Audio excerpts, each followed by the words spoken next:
This is the Act Man here, and this is like the 5th or 6th time I've tried writing/recording this video, a video talking about my channel's demonetization, the aftermath of that, and everything that has happened. Every time this is the Act I Man do want to see here like about what the writing/recording qualifications to get monetized this are. video. Because I've been on this platform for a very long time. I was here when everybody was hopping on a machinima because that was the first way you could get money, and like until you got your own brand deal or whatever, or not you could sign up with another what are them things called?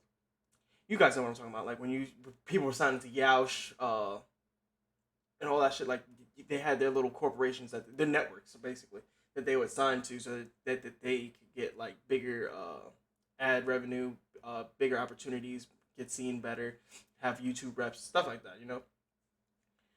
But there was also a time, I would like to say 2013, 2014, where they allowed anybody to get monetization. And basically, I remember it back then, it was like, if you got 100,000 views, you got like $100. It was a crazy, like, split in like how much money you would get based on how many views you got. But it allowed everybody on the platform to get monetized. I'm pretty sure that whole shit has been gone because now it's like kind of like how Twitch is, where you had to hit certain milestones before you could become like a Twitch affiliate, basically. Like I haven't reached my milestone on Twitch yet. I've been on Twitch for on and off 10. I made this account in 2010. I've changed the name multiple times, but this has been the same account. I just don't ever take it serious, and I haven't had good quality videos for a very long time. But I do want to see like a video talking about my channel's All right, so first off, he clearly beat this requirement like very, very, very, very early. So you need 1,000 subs, 2-step verification, 0 active community guideline strikes, and 4,000 watch hours. Okay. Monetization, the aftermath of that, and everything that has happened. Every time I've sat down to write or record a video about it, I get to the point where I'm like, I don't know if this is safe for me to say. I don't know if this will negatively impact my channel in the future or if further action will be taken against me. However, I don't want to live my life as a content creator in constant fear of what I'm allowed and not allowed to do. So this is the video. This is it. Welcome. Greetings. Nice to meet you. I'm the Act Man. My channel was demonetized over a month ago. Quite a sticky situation. I do appreciate that this video came out. It's like I don't know what he really gets into, obviously, but after the whole quantum shit, I do feel like there needs to be some type of way he addressed it, other than just his 2 interviews. I think he did. I think he did 3. I seen the one with him with Asman, and I saw the one where he did. I think he did one with Rich, from Review Tech, and like y'all know how to Rich too, because Rich got his warning on his channel for the whole quantum shit too. So at least but Rich spoke his piece right then and there, and then he made his threats, and y'all know. That was. Now, first off, I want to say thank you to everyone who voiced their support for me, who disagreed with this decision and voiced their disagreement responsibly. People that complained ethically, you know what I mean? That didn't resort to personal attacks or anything like that. I had such a massive amount of support from fellow content creators, a bunch of people I'd always looked up to, talked about the issue. Far too many to name, and even more creators learned about me because of this. And a lot of people were on my side, and I appreciate that. And I also want to say that I'm grateful to YouTube for reversing their decision to demonetize my channel. I feel that what separates men from boys is not the mistakes you make, but how you handle them. I think it's much... I agree. I don't think that he necessarily handled the quantum situation very well, especially like the aftermath. Like same thing with like what Gideon was trying to do on his video. Is basically stand against a whole platform that you can't basically win against as a single entity. Like you need a community of people to go against the whole conglomerate to actually do something. He tried to be be like put his dick on the table basically, and he said something that he shouldn't have said. The whole thing about doxing the YouTuber, the YouTube staff or the review staff, I think it was specifically. Once he did that, that just basically threw him out the window. It took away his whole quantum argument. It took away his whole all the effort he put in to try to get quantum deplatformed and whatnot, or even just to give light to what this dude was doing on the YouTube platform. It completely threw all that out the window. And like, just that's why your words are so powerful.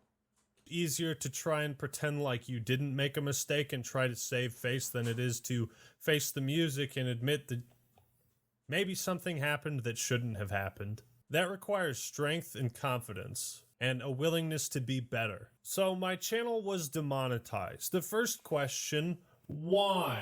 The reason I was given is because of tweets I made threatening to dox and harass the family members of YouTube employees and other content creators. In other news, there seems to be a virus spreading that makes people look at everything 100% literally. The tweets I made were satirical. They were clearly satirical, meant to be a joke about a situation. Like, there's no debate. I made it painfully obvious for you and everyone so that something like this wouldn't happen. But there's a small population of people who, like, genuinely think I planned on making a video series called Doxing Adventures with Actman. I hope it comes as no surprise to those people with functioning prefrontal cortexes, but I never had any intention to make such a series. What? Shocking, I know. I believe he wasn't ever going to do it either. I do think that the joke was in bad taste.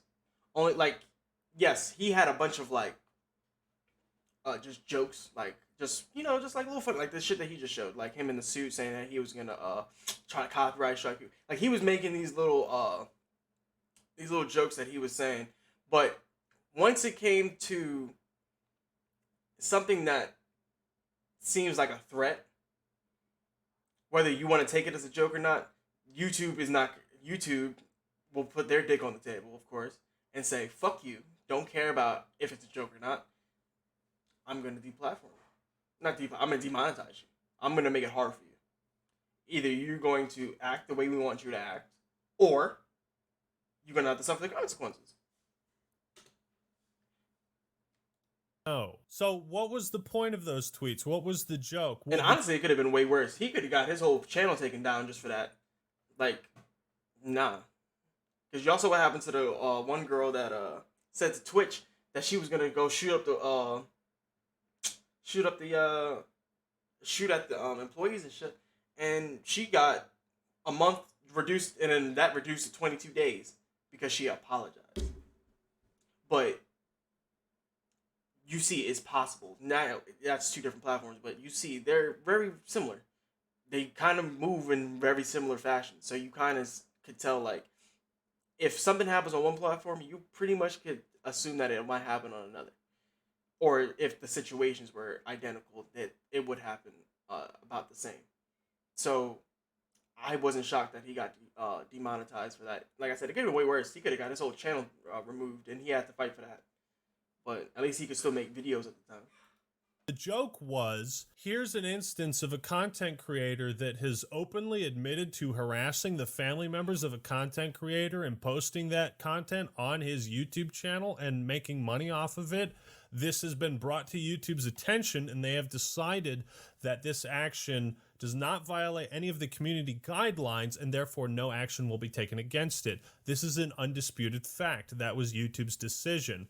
And so Yeah, and YouTube is wrong for that. Like, you can't get mad at Actman for making a doxing joke about y'all, but then his mom literally was on the phone with this dude because he went and tried to find out all Actman's personal information so that he could go and contact his mother and harass her. That is harassment. Actman's mother has nothing to do with the beef between him and Actman.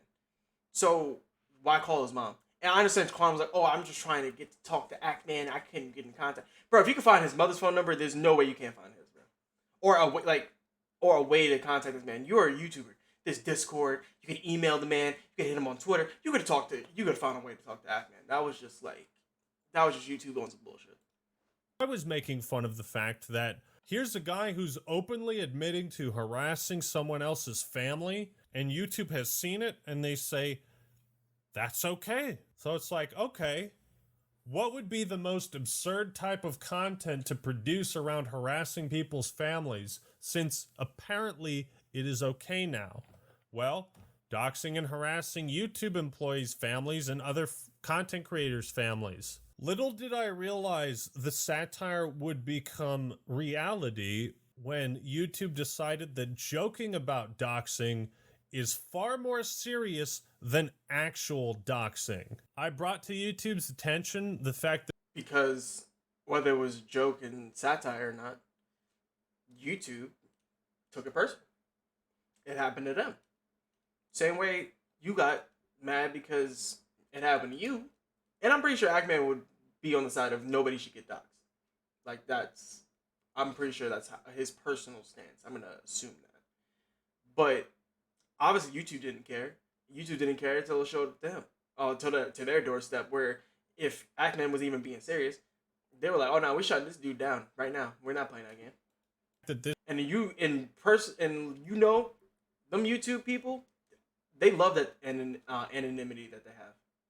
That YouTube staff that be sitting there doing all the, like I said, the copyright and whatever, blah, blah, blah, and just the ones that are making them decisions, they love being anonymous. Because guess what? They can do what they want. You can't call them out. You can't hit them up on Twitter. You can't bitch at them. You can't have a whole stream of people going to this person saying, oh, fuck you. You did this to my favorite YouTuber, blah, blah, blah, blah. They could sit behind a fucking computer desk in a cubicle and sit there and act like they didn't do nothing wrong. And once they get threatened, you see what happens. This creator had posted the phone numbers of other creators on his community page, and I gave them screenshots. I provided them with the person who was doxxed, who could testify on their own behalf about it, and I have heard nothing back on that matter. Now, some people have said, well, Actman, what this other content creator did to your family wasn't doxing. And I guess by a literal definition, you are correct. However, I labeled it doxing because it just seemed like the simplest explanation, like looking up someone's mom's. Okay. Fair. If Quantum didn't necessarily say his mom's name, what her phone number is, where she lives, or give like hints to those things, I can understand why they could argue it wasn't doxing. But that's still harassment, at least. At the very least, it's still harassment. Address and phone number and contacting them and saying, hey, make your 27-year-old son stop harassing me. It's like, your son is causing trouble for me, and that's the whole reason for this call to begin with. You know, and then encouraging your audience to look up that same information. I promise you, if you look into the Actman right now, you will find his full legal name. You'll find, just type Actman. Okay, now, adding to the harassment part, that it may not be 100%, like I said, doxing, I guess by definition. But if you're telling your community to go and then look this man up so that they could possibly do the same thing, if you found the information, you're directing people to go and find this person. Like, that is dangerous. That is dangerous. Not saying Quantum has one of them fans that would, like, you know, go out and go do something to somebody, but you never know. The way he thinks, he's a nutcase. That dude will sit there and y'all heard what he said about the LGBTQ community when it came to that Pulse nightclub shooting shit. Oh, just imagine if the people that support people that say stuff like that, what they think in their head and how much more extreme they could possibly be. Look for Actman's real name. Like, actually try to find people, you will find it. It's not hard. Like, is that not doxing to say, hey, here's how you can look up this guy's address and phone number and do the same thing I did? It's not hard.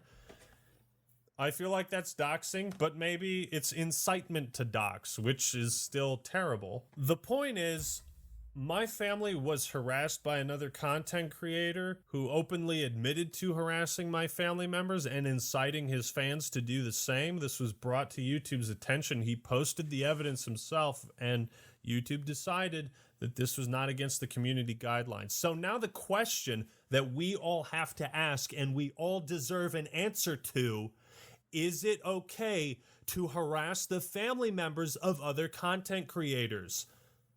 I don't think that's an unreasonable question to ask. So my channel was officially demonetized because of these tweets. There's quite a few problems with this. The first being that they were only up for 4 hours, and I was kindly and respectfully asked if I would delete them through my partner manager at YouTube. The tweets were up for 4 hours, man. And at the first opportunity, when YouTube asked me if I could delete them, I did. That was a gesture of good faith. Yeah, I don't want anybody there to feel like they're actually under threat of being doxxed or their families. A simple 5-minute conversation could have cleared this up instantly without the need for such drastic action. You know how easy it would have been? Hey, Actman, I work at YouTube. I'm just wondering, do you actually... I think it's a little naive to think that that would even happen. YouTube don't care. Like I said, YouTube gonna make that decision off gate. They don't give a fuck. And it would take public outrage for them to decide to do something about it and reverse that decision. That's what it took. Justice for Actman. Like, that, I'm sorry.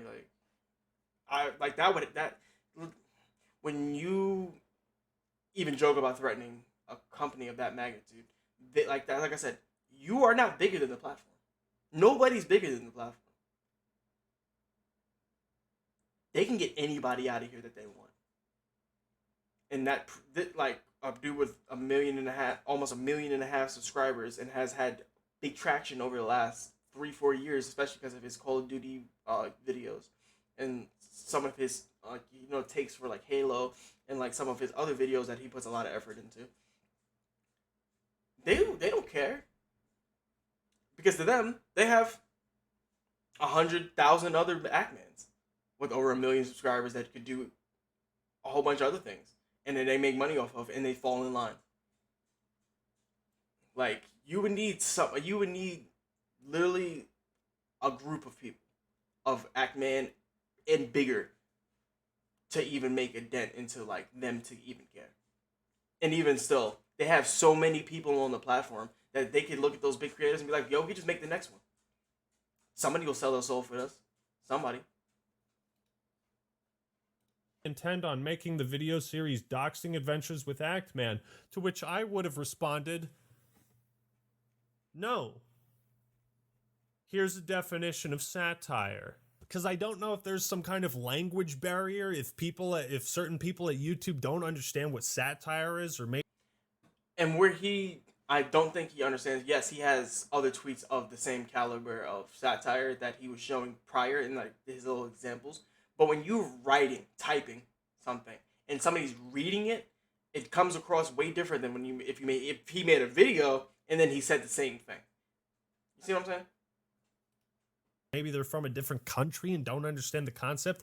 I don't know how the joke went over so many people's heads to where the gut reaction was demonetize his whole channel. Let's take his livelihood away from him. Satire, if you're curious, is like over-exaggerated commentary. It's jokes made to illustrate a point.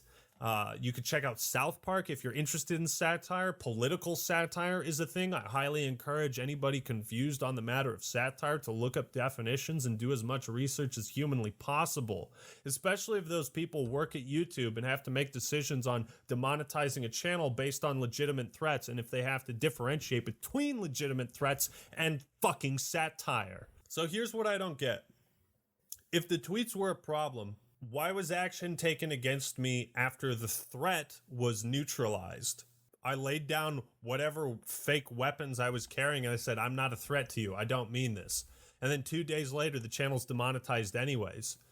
It's pretty shitty, right? Now, I understand that a ship as large and massive as YouTube, it takes some time to steer, right? There's thousands, if not tens of thousands of people working for essentially the second biggest website in the world. But it just sucks that like it takes 2 days to make a terrible decision that could potentially destroy someone's life. And it takes over a month to find out how to reverse that decision. let's be clear. The first and only community guideline strike I have ever gotten was over 5 years ago in the Feminists and SJWs versus Video Games video. Now, if I had a chance, I'd go back and I'd rewrite certain parts of it. I'd say things a little bit differently, but overall, like, the video doesn't violate community guidelines. And at one point, it was hit with a strike. I never seen this video, so I don't know what he actually talked about in it. I'm pretty sure it's probably pretty entertaining, but I don't know what he said in this video. At which point, or what clips he used or whatnot. Reached out to a trusted flagger who got the strike removed and the video reinstated. So I've been a clean boy. I shower every day, unlike most gamers. Please don't ostracize me for personal hygiene. I'm still one of you. So given my history of not... Yeah, if you've ever been to a gaming convention, it is facts. Gamers do not shower. I don't understand it. I don't understand why we perpetuate this stereotype by not showering. Please, wash your ass. Being a problem, again, it's all the more puzzling. Like, you go to PAX or you go to, like, rest in peace, but you go to E3, bro, y'all stank. Comic-Con stank. Why the most extreme action was taken against me. I mean, besides just outright deleting my channel, demonetizing it is the second most extreme action you could have taken. I still don't understand it. This is the thing. What scares me is I still don't know the exact reason why my channel was demonetized or the Dark Age of YouTube video was taken down and given a strike. I still have no idea. I can only speculate, okay? When you report a video on YouTube, you include a timestamp for YouTube to look over. Naturally, I assume that makes their job a bit easier as they don't have to track down whatever part. Well, it should, other than the fact of if an actual person isn't looking at the video and it's just a bot. That's an issue. The user thinks violates the community guidelines. So when users report a video to YouTube, they include a timestamp. YouTube does not extend that same courtesy to its users. The Dark Age of YouTube is over 50 minutes long, and it was removed for unwanted sexualization. Okay, fair enough. Where did that occur? What part of the video did that occur? I got no clue. They didn't tell me that at all. I can only assume it was the poorly photoshopped cucumber floating near Mr. TV's mouth. That's why I paused and I was about to say that. Like that, everybody's theory was that picture in the blurred out picture at the bottom, was what got him demonetized. Granted, it's a bad joke, but I don't think that. Like, I've seen way worse on YouTube for that to be like now if he said, oh, if Quantum was like, oh, that's harassment because he's insinuating that I am, he's a gay guy. Or he likes cucumbers in his mouth. If that was the argument, that would be different. But to say that it was like sex or sexual, come on, bro. Or we could go and look up videos way worse than that. Like whole videos, not just the little edited Photoshop picture. Like, come on. That was considered unwanted sexualization. But when I looked up unwanted sexualization and researched it, it sounds like it's threats of rape. Like really extreme stuff. Unwanted examples of sexual harassment. Yeah.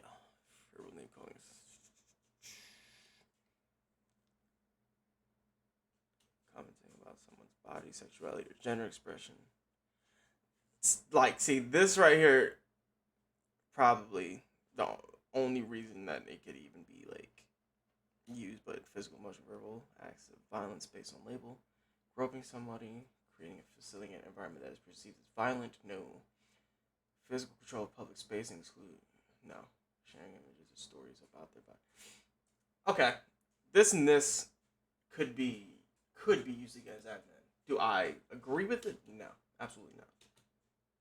Unwanted sexualization does not equate to a cucumber floating near someone's mouth. To me, it seems like, and I can't say this for certain, but it seems like someone at YouTube was really, really, really, really pissed off at whatever I did.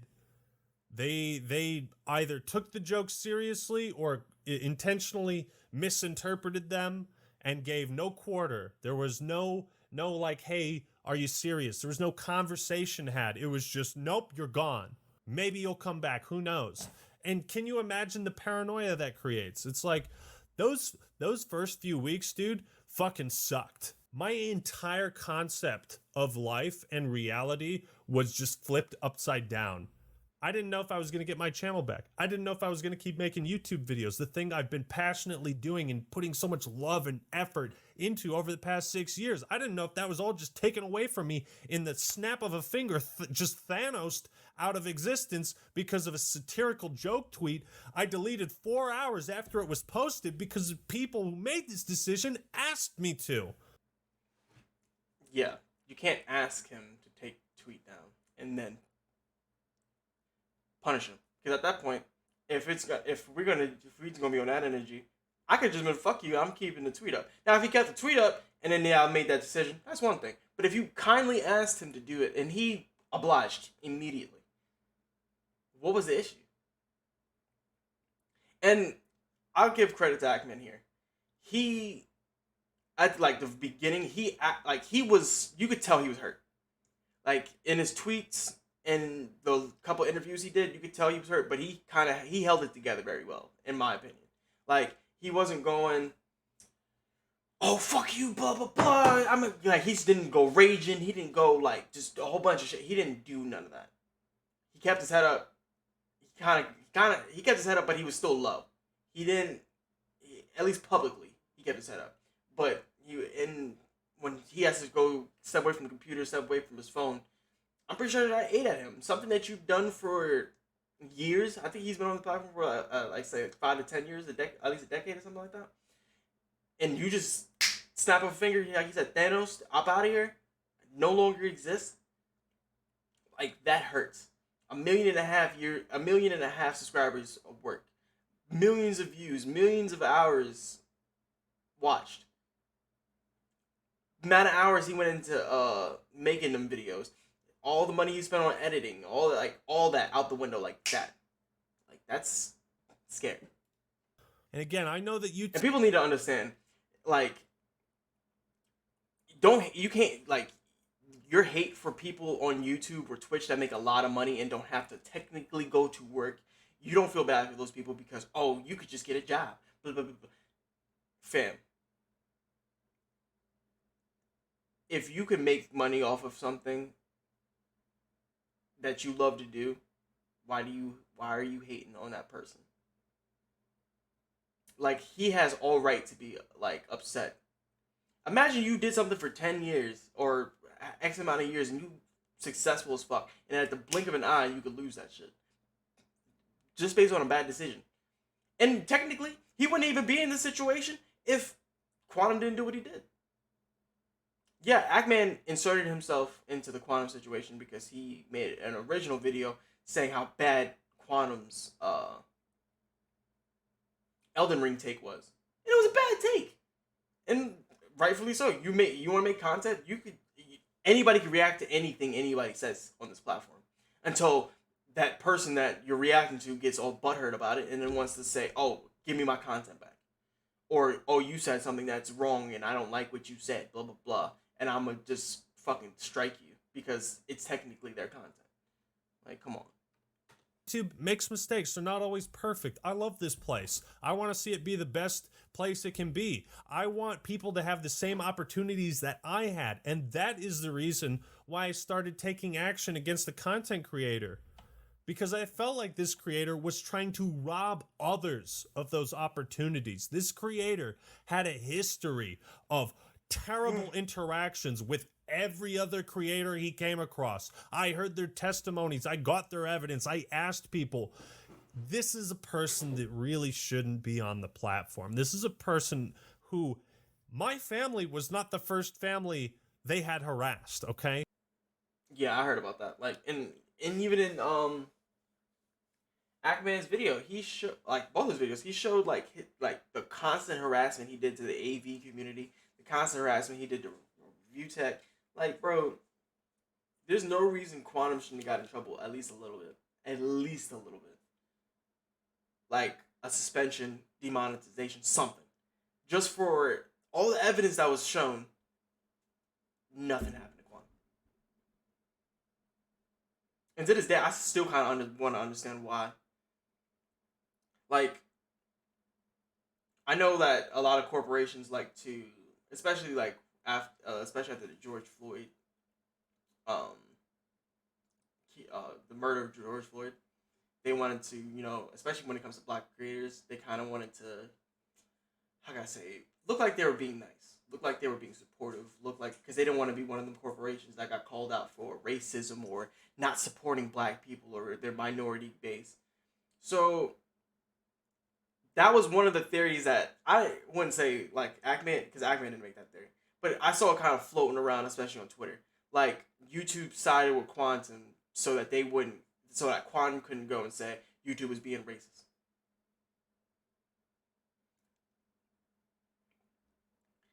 Like, come on. Likely won't be the last. My video was not the first that he attempted to falsely copyright strike and take down, which is against the law. And I saw this person as a threat to the YouTube brand and a threat to the YouTube ecosystem. I listened to YouTube's words on their policies, on making the platform a better place, and I genuinely believed in them. I believed in the Creator Responsibility Initiative. And I don't know if I ever should again. I don't know if I should ever stick up for another content creator that is getting false DMCA strikes, because I don't know what that's going to do to my channel. And for the longest time, I felt like trapped because I couldn't focus on real videos. And I realize I'm just ranting. This whole video is just going to be a rant because it's better to be unscripted and just be natural. But like, I would sit at the computer, I would look at the script, and I would look at my editing software, and I would just think, I want to do anything else. I'd rather be doing anything else right now than editing a video when I don't know if my future is certain. And that's crazy. That's crazy for a channel with 1.5 million subscribers with not a single community guidelines or copyright strike to their name to suddenly find themselves in a position where they're questioning their entire future, their livelihood, their career, the last 7 years of their life dedicated. And that's what people don't understand. Like he said, okay, like I was saying, a decade. He's been on the platform for 7 years. If I don't have a job, and this is what I do, I understand you should never put all your eggs in one basket, and that's the main argument everyone wants to say. But if YouTubing could be a full-time job, streaming could be a full-time job, whether you think it can be or whether you like it it is. Sitting in front of a computer, like, fam, what people don't understand, like I make TikTok videos, like little highlight reels of like some of my gameplay or whatever. Some of those videos could take 30 minutes or an hour to edit. Sometimes it could take 10, depending on how like I chop it up and what I want to add to it and whatnot. And I have to download clips and blah blah blah. If you really put time and effort into it, it takes time. And that's what a lot of people don't understand. If you don't do this, if you're not built for this, you don't know what it takes. He said he was editing the videos. I thought he had editors because usually, after a certain point, a lot of the bigger YouTubers get a lot of editors. They get somebody to make the thumbnails for them. Like, there's very, very few big YouTubers that do everything themselves. Very few. Like, and that's commendable. I don't understand why. It just seems like people just have no sympathy for anybody that's successful. Now, I'm not caping for the rich and the famous. No, I'm talking about somebody in the field of something that I want to do, or something that I do, or the hobby that I love. Like, stop shitting on these people that actually put work in and are not toxic entertainers. They're not somebody that you're gonna say, oh, this person is a homophobe or this person is racist, and then they just make a bunch of money off the backs of others. Like, that's not fair. To this job. You understand how that feels?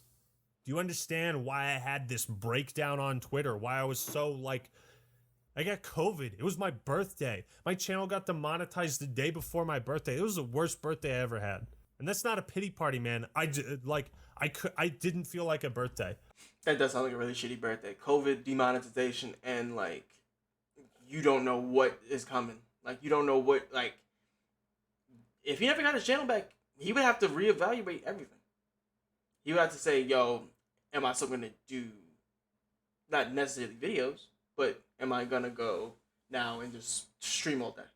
Hopefully, I get enough donations. Hopefully, I get enough subs to sustain where I was at." But for something like him, I don't know. I don't watch his like live stream, so I can't speak to him. But I watch his videos. His videos aren't mainly gameplay. It's usually him speaking, or him reviewing something, or him giving his personal opinion on stuff.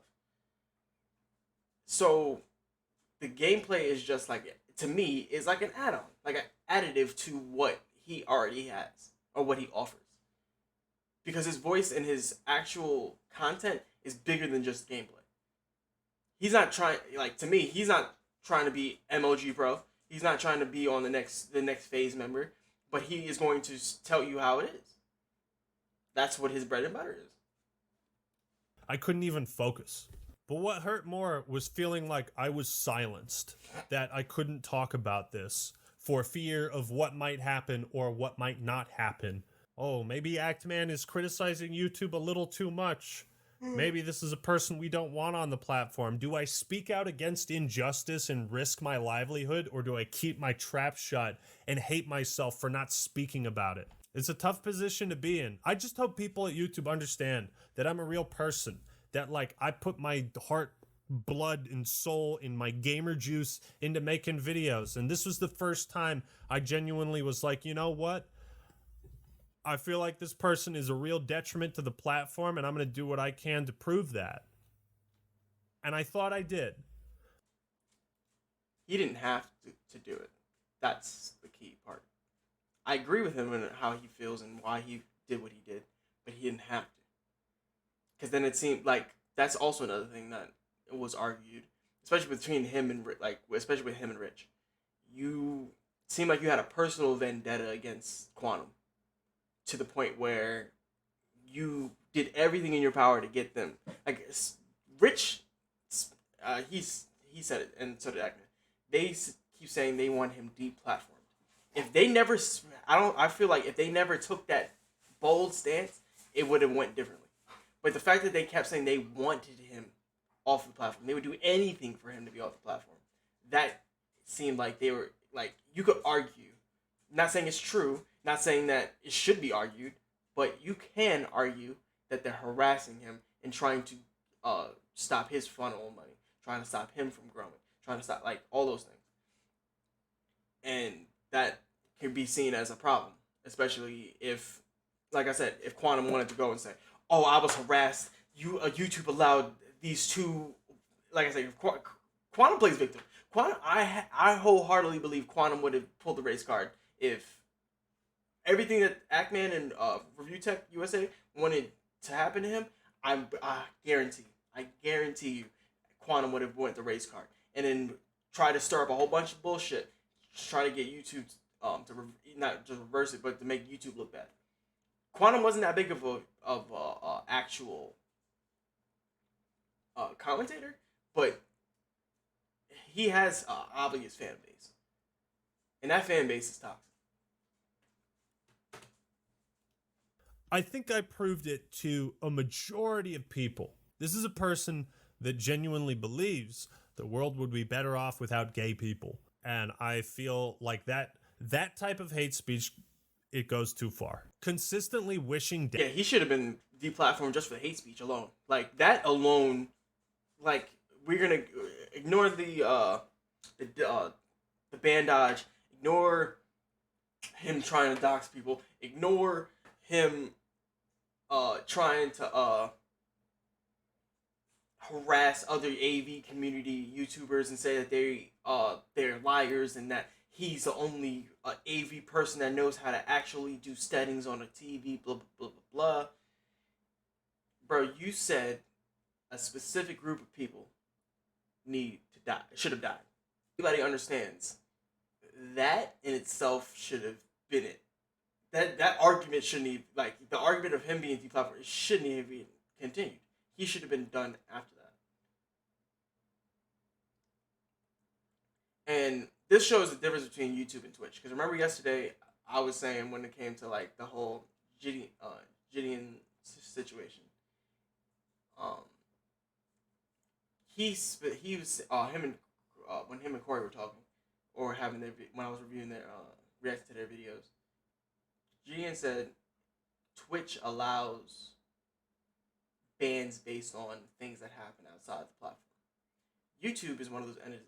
YouTube acts like they're one of those entities that doesn't care what you do on other platforms, as long as as long as you're not like, let's say, Andrew Tate, somebody that's getting canceled across all platforms because of his speech, or like a Donald Trump when they tried to get Trump up out of here.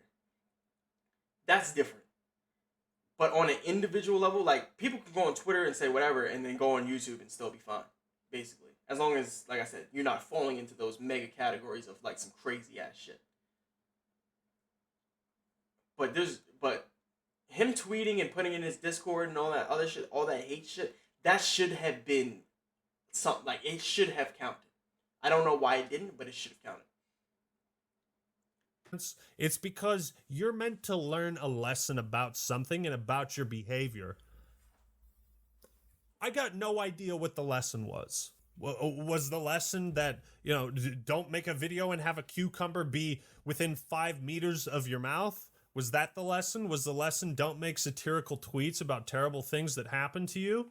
I want to know the lesson, YouTube, that you wanted me to take away from all of this. And I want to work with you guys to help make the platform better. I see a lot of areas for improvement. That doesn't mean I will ever stop posting videos or that I hate you. It's just that, like, you say you want to protect smaller creators and you want to empower people and everyone has a voice. I don't want to doubt that. I don't want to doubt your words. I believe those words, and I hope you genuinely do too. Using copyright strikes to silence criticism, to attack users, and to take down legally fair use videos is terrible. And it's something that YouTube should do something about, because the only alternative is legal action, which is most of the times flat out not worth the time, patience, money, and energy for your standard content creator. So I'm making this video because this shit is fake. Did not mean it down. Where was you at? Is the best. It's simply satire. And I hope if anybody at YouTube is watching, is terrible. And it's something that YouTube should do something about, because the only alternative is legal action, which is most of the times flat out not worth the time, patience, money, and energy for your standard content creator. So, and that's the problem with, like I said, how powerful YouTube is. If you are a smaller creator, even if you're a big creator, it is hard to beat them. They have all the money in the world to say, fuck you, I can put the best lawyer and like get the best attorneys possible to back me. And who could you afford? Unless YouTube did something so egregious that they had to settle. That's how you know they actually have a case, is when they settle. Other than that, nobody's gonna fight it. You're just gonna have to just take it. Just straight, just take it. You can't do nothing about it. I'm making this video because I knew I had to talk about it at some point. I felt like I've gathered my thoughts. I hope if anybody at YouTube is watching this, I hope you've watched through to the end. Realize that I'm a real person, man. I didn't mean nothing by those tweets. It was simply satire. And to understand how impactful that video getting removed was, it's like that was a month and a half's worth of research and 2 weeks of editing where I was working on it like 8 hours a day.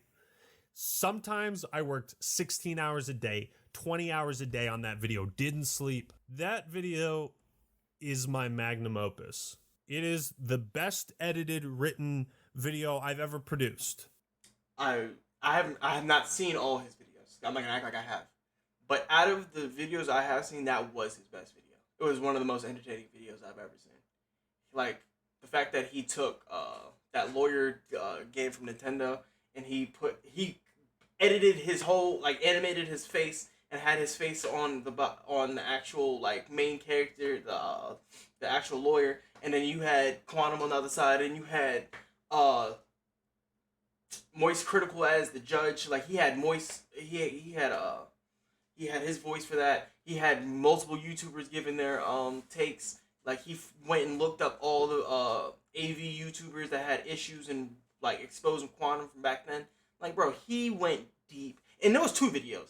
That first video where he was basically, like, trying to get Quantum, like, in trouble just from the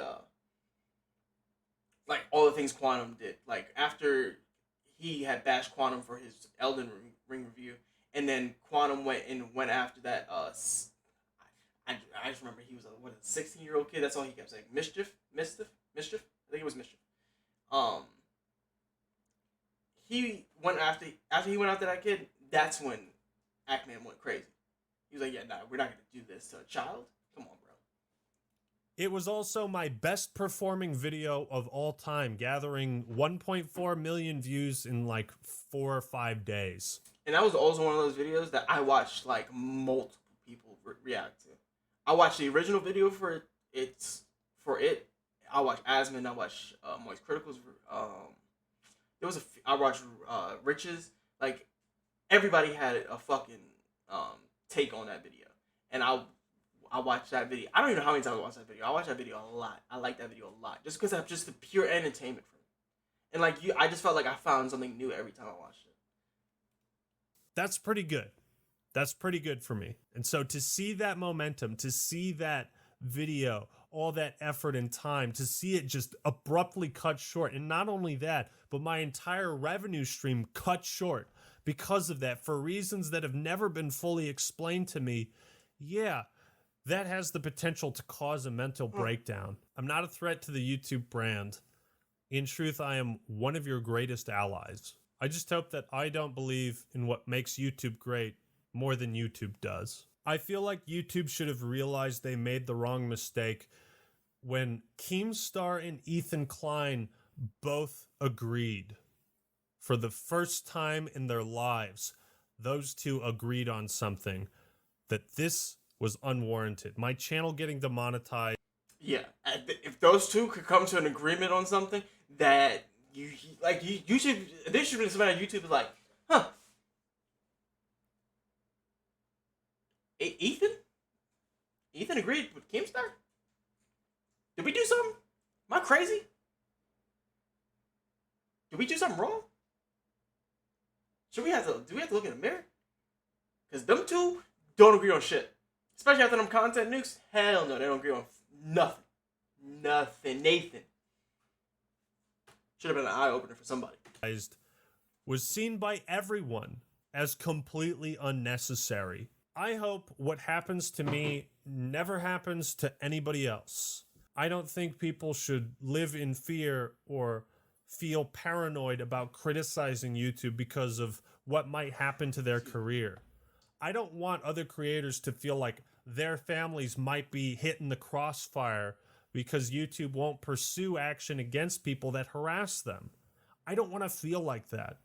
I don't want YouTube to be a place like that, and I will always stick up for what I think is in YouTube's best interest.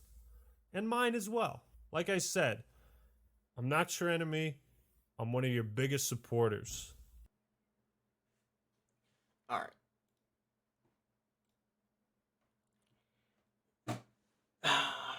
That was a good video. I do feel like it was timed pretty perfectly, especially with what's going on with Corey and Gideon. Like, I think this was a good time to release this video because it, like I said, it takes groups. And to continue, like, if people continue this narrative for the next couple days, next couple weeks, I'm not saying it's gonna change anything. It's probably not gonna change shit, but it keeps the pressure on. It keeps the pressure on YouTube. Keeps the pressure on Twitch. Yo, y'all are making huge mistakes and y'all are fucking up, and we want you to know, and we want the community to know so that they can move accordingly. These people have big fan bases, and they reach a lot of people. So we shall see what happens. I'm going to throw a like on this because good video. But I will be back later. Thank you for all who's shown up. thank you to. I still can't. You're gonna have to type your name out the next time you're in chat so I can pronounce it right. It's either KJ, where you put the E there, the TTV, or KJ. But regardless, I appreciate you for being in the chat early on in the video, the stream. I mean, thank you for all who's been sitting in here watching and waiting. And if you like, follow. And be sure to subscribe to my Self-raise almost ruined my once greatest. again renamed YouTube channel, RegGamingTV, formerly known as Jay Treesh, formerly known as Robert Jones. Thank you. Peace out.